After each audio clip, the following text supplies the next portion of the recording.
welcome back to another episode of Clorets. This Close podcast show, guys. This is a fantastic episode because we have two amazing guests. Very outstanding. Professional in every right of the word. Good looking, dapper. Say it again. Good looking, dapper. You understand? Yeah. Intelligent. So what are adjectives can we? Let's not leave. Let's not give them. Yeah, and it's going to be a fantastic episode because we've never done anything like this. This is the first time we're having two of these special people on the hot seat today. And guess who they are? Drum roll. Bam! For the first time on Clorets Disclose podcast, we're going to have two guests, and that's both of us. We're going to banter and have healthy conversation for the first time with ourselves. Not every time we're carrying people to come and talk about different things. Let us talk. Maybe we rub minds. Also, we know.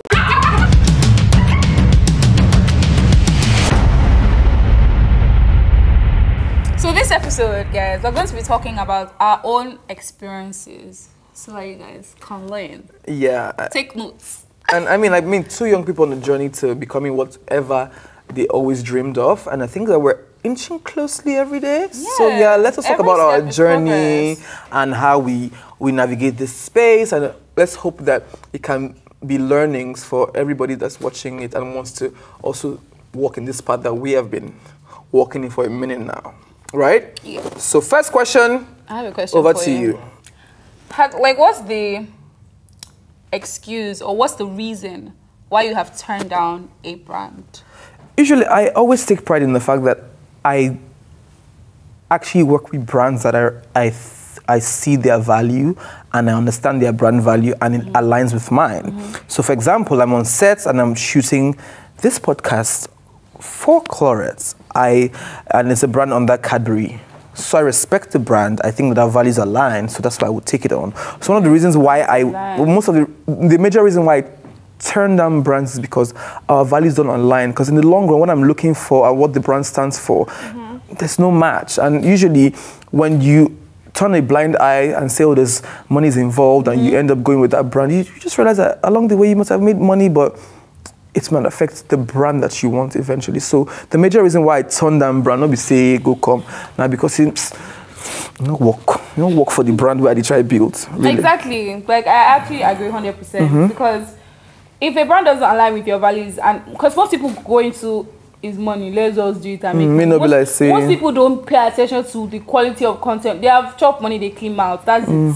So when you now see some like, guy, they paid you for this. And the least you could do, understand the product. If you don't want to work with them, don't work with them. If it's not something that you genuinely like, or you genuinely like, because I feel like, for me, if I don't genuinely like or I'm interested in a product, there's no way I can tell you guys, come on, I like it. That's why I'm going to talk about it. Do you understand? True. So if it's not aligning with your own brand and it's not aligning with what you stand for, my sister, nobody forces you.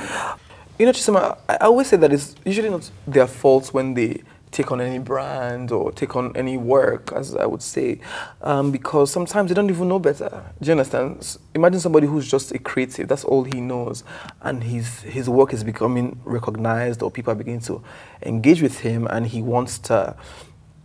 Obviously, he wants to make money, do you understand? So he doesn't know the kind of money he should reject or the kind of money that he should take. So he takes on everything, and eventually he realizes that along the line, he must have made some mistakes in terms of like association with certain people and certain work that he took on. So sometimes it's not their fault. That's why I always advise talent, like when you start off, or when you start out for what you want to represent. Maybe have an advisor or a manager, you understand? They can tell you, this is what you should do, this is how you should navigate this space, so that you're not just moving blindly and end up making some wrong choices. And so I think that's one of the things because I really wish, like, when I was starting up, somebody would could teach me or could educate me about all these things, because I was not a social person. Like, I post on Instagram probably once or twice in a year. So how did you land here? Bro, so I met some of these friends and they kept on like, Chisholm, you should do this. And I'm like, I'm not like you people, please.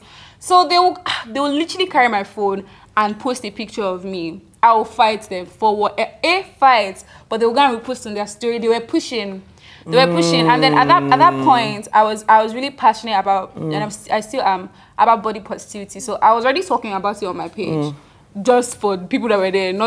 I didn't know people would actually like what they saw and stay. No matter how many people like put out or repost you, it's not about please repost like the number of reposts. Yeah, it's about what do you have on your page? What will keep me there? Because a lot of times I go to people's pages and that's it. I'm out.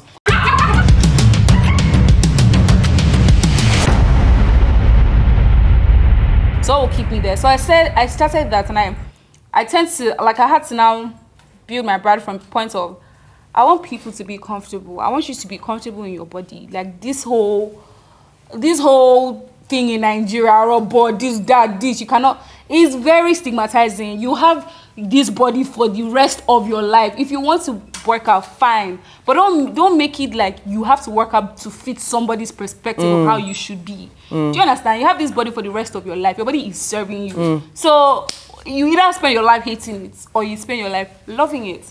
So it just really built up to how I wanted to be seen. Do you understand? Yeah, I see that, and I think that they are seeing, you know, they recognize you. You're doing great work, and yeah, you're doing amazing. But I want to ask, like, you see, we probably have similar journeys, and you know that as young creatives who are like navigating this space, you have lofty ideas about the kind of dreams that you want to achieve. You are projecting. You know that in the next 5-10 years, this is how I want to be. I don't know. I'm going to just keep working at it. At what point did you realize that, oh, this thing I've been working on for a minute, I think it's beginning to yield fruit? When did you finally feel like the work is beginning to pay off? You started making money, getting all the recognition. At what point did you say, this is it. This is it. I think I'm on the right track. Because we never really start out very confident, sure, you know. Yeah, to be very honest, we never really do. We second guess a lot of. So for me, I started late 2019. Like, it's not been up to 2 years. I was skeptical at a point, but that's when I was really authentic for myself. Like, that's when I knew what I just wanted to. I just wanted people to feel love. There's a lot of hate going around. If you can't say something good, like, why say something at all? Like, so for me, when I started putting out that, I started trying out different things, trying out makeup, trying out like lifestyle content, just trying out things that people would like wanted to see and things that I had interest in. Because first things first, you have to have interest in it, not because people want to see it, so people can tell when it's not. So when certain brands or certain people started reaching out to me, like I didn't have to go through the stage of reaching out to brands, right? And I'm really grateful to God because where would I have started from? So when certain brands and reputable brands would reach out to me, and that time it was only me, I was one replying. So I'm not like, okay, Chisom, you're being seen.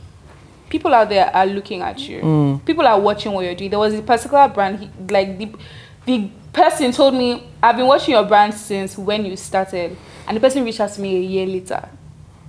Bro. They usually are watching, and that's why we cannot afford to go off tangent or create brands that we cannot defend or we do not really believe in. And for me, I just think that we have similar journeys. For me, I knew that my work started paying off in 2019 when Spin Me went viral. The video, Spin Me. I'd said on TWT that, wow, come on, if you like a guy, go after him and toast him, take him out, call his friends, like 2 or 3 of them, maybe buy lunch for us. Maybe they like me, you understand? I didn't know that was a random video, but I didn't know that honest conversation with myself and my phone, of course, was going to get like such virality or become viral. So by the morning of the next day, I walked into a salon with my former boss at the time, and a woman turned from her chair and like, Spin Me. Then I knew that something had changed. Do you understand? So, and I had read a book before, Year of Yes. So in 2019, around the same time as you, I'd already been doing videos, but I did not take it seriously until the beginning of 2019 when that happened. So when Spin became a thing, I started pushing. So I thought that it was an opportunity to push more. So I dropped more videos. And the book, because I read Year of Yes, Shonda Rhimes simply said, commit to saying yes.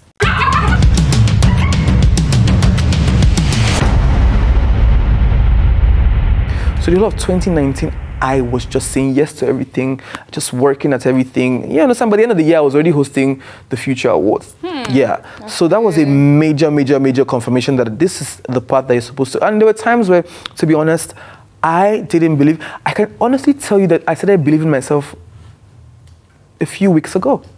So I think like the entire time I was just coasting, I was trying to please people, I was just trying to stay above water because I didn't really know how to navigate. I didn't know if they really liked me for me or they liked the tea guy. So you understand? So I had to go through all these waters to eventually get to a point where I'm just like, the brand is the brand. Timisan is the brand. They love Timisan.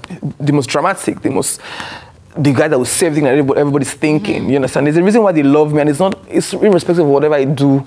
Do you understand? It's just about the brand Timisan. So this year I started like just keying into what I'm about. I'm just releasing the right energy and just making sure that I work at it. And yeah, and I think that's what I've been doing, Sha. So what would you say would like really drives you to achieve like your goals or your set out plans? Because when I was growing up, I think one of the reasons why I didn't really believe in myself was because I had too many, when I had too many noises or too many people telling me different things that I took in, and it really messed me up. Yeah. But I know that when I was growing up, I had already told my mother or my granny that I was going to be an actor. Do you understand? I feel like along the way I forgot that this was what I wanted to be because people had told me that I could not be that. You understand? To be fair, people have told me that the reason why sometimes these things are a trigger for me is because people have told me that you're too dramatic to be on TV. You're too dramatic do you understand? So that's why I was coasting for the longest time. So eventually when I got myself, I was like, ooh, this is what they actually really like. Do you understand? Yes. So for me, my goals now is driven to I'm not trying to prove something to anybody. I just need to prove something to myself. So things might have been said to you along the way. You might have come from a family where they're only engineers. You might be in a space where you don't even believe in yourself. But then again, I just look at myself like, what else would I rather be doing? I might as well just go at this thing. Do you understand? Because this is this is the only way I know how to live, by being a creative.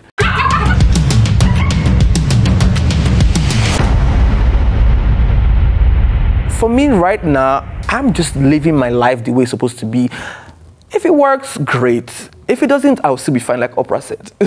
Yeah. True, because for me, what drives me is where I want to be in 5 years. Like, I, like that girl said, I want to be shaking my ass on a yacht in Dubai. Like, that's valid. And I don't want to have to depend on anybody. Energy. I would shake my ass on a yacht when I meet. When you want, on your own bill. You just swipe that black card. When people are talking too much, I need a vacation. Maybe getting vex money energy. That's vex money energy. And that's very important. Yeah, so it's type of life I want to build for myself, that I'm like, you have to go hard. Even with this acting thing, I always used to act when I was younger. God, and my mom used to act. Can you imagine? Like before, she's always like, I've been there. Even to today, she's like, I used to do all these things you're doing. And I try to explain, like, it's not the same. She can be telling me, like, when I first started, they're telling me, is it that you're shooting by 6 o'clock in the evening? Honey, we haven't even started. Like, it's like, she said, the things that we go through for our career, yes. When I was doing it, it's not, I'm like, it's different times. It's different. Bro, I was on set till 4 a.m. I can totally relate. And she's like, it's a lie. I'm like, bro, believe me or not. There was a time that I told my granny that I was straight, I don't hustle for this life, Sha. I told my granny, this was first year Unilag, so I was 16, 17. I just turned 17, and I had left home, and it was strike. So my granny didn't understand why I was leaving home when there was strike. So I looked for a way to come to Lagos. It wasn't possible, but we had 2 castings. At that time, I was trying to be a model before I moved on to this path now. So that time, I just try. I said, this modeling thing, I must try. You understand?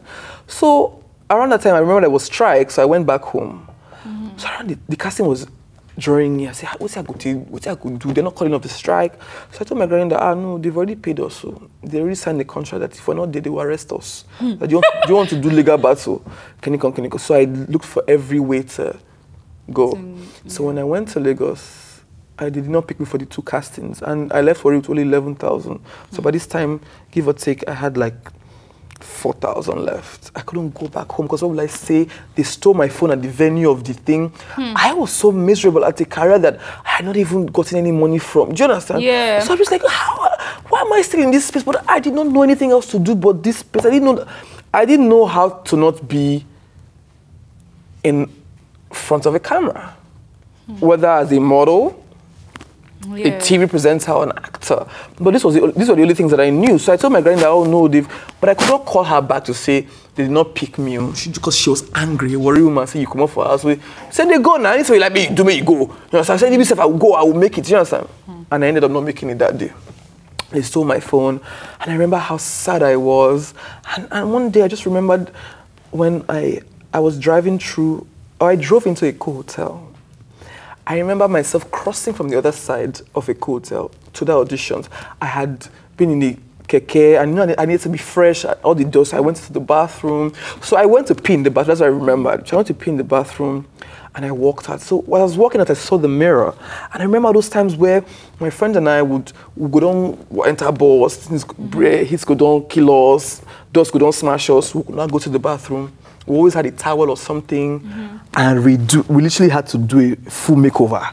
You understand? Wash ourselves, our faces, our hands, our feet if we had to, so that we can appear presentable. Because whether or not nobody cares how you came, you must look the part. You understand? So probably have an extra shirt in my bag when I go for these auditions. So those were the sacrifices that I made during when I was still trying to come up, and it just makes me feel very humble that these are the things that we did, and this is where we've gotten to.